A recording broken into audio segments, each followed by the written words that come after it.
In this problem, we are asked to solve the absolute value equation. The absolute value of 2/3 times a plus 1/6, then add a half, is equal to 10/4.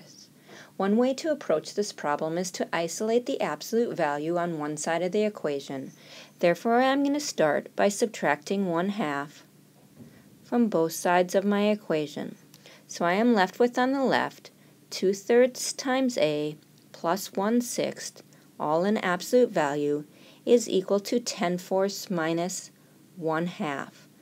And 10/4 minus 1/2 is the same as 10/4 minus 2/4, which is equal to 8/4. And 8/4 is equivalent to 2. Therefore, we have the absolute value of 2/3 times a plus 1/6 is all equal to 2. Now let's investigate what we know about the absolute value. We can see this visually on a number line centered at 0. The absolute value is the distance away from 0.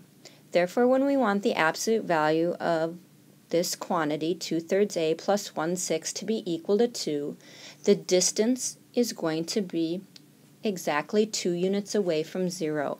Therefore, we would either be at a positive 2 or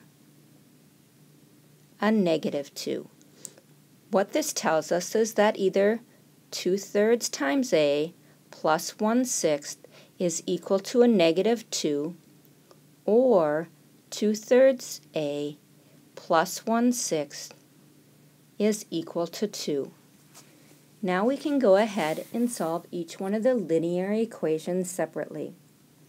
If I look at my first linear equation, 2/3 a plus 1/6 minus 2, one thing that I might want to do is multiply both sides by 6.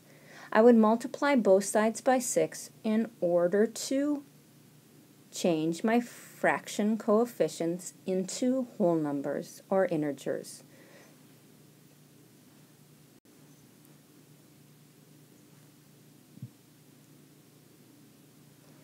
This way, I can see that I would have 6 times 2/3, and 6 times 2/3 is 4, so I have 4a, plus 6 times 1/6, which is 1.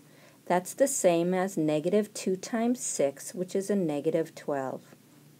If I went to my second equation, which is 2/3 a plus 1/6 is equal to 2, I could do the same process by multiplying both sides of my equation by 6. On the left-hand side, I would use the distributive property of multiplication over addition, and I would see I'd have 6 times 2/3, which is again 4, so I have 4a, and 6 times 1/6, which is 1, so I have 4a plus 1 is equal to 2 times 6, which is 12. Now I can go ahead and solve again for each one of those linear equations. In the first equation, I have 4a plus 1 is equal to a negative 12, so I could subtract 1 from both sides, giving me 4a is equal to a negative 13. Finally, dividing both sides by 4, I would get a is equal to a negative 13/4. In my second equation, I have 4a plus 1 is equal to 12. Therefore, I could subtract 1 from both sides of my equation, resulting in 4a is equal to 11. Dividing both sides by 4, I would have a is equal to a positive 11/4. Therefore, my two answers are a is equal to a negative 13/4 and a is equal to 11/4. I have found two solutions to the equation, the absolute value of 2/3 a plus 1/6 is equal to 2. I can verify my solutions by substituting back in a into that absolute value equation. Therefore, if I substitute a negative 13/4 into my absolute value, I'd have the absolute value of 2/3 times a negative 13/4 plus 1/6 and I want to verify that that is indeed equal to 2. If I take 2/3 times 13/4, multiplying those fractions would result in a negative 13/6. So I have the absolute value of a negative 13/6 plus 1/6, and again I want to verify that that is equal to 2.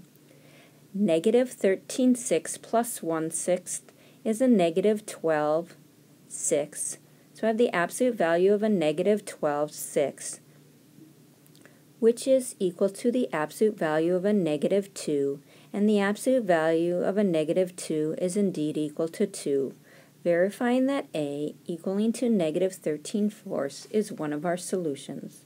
Now checking A is equal to 11/4, again substituting 11/4 into our absolute value,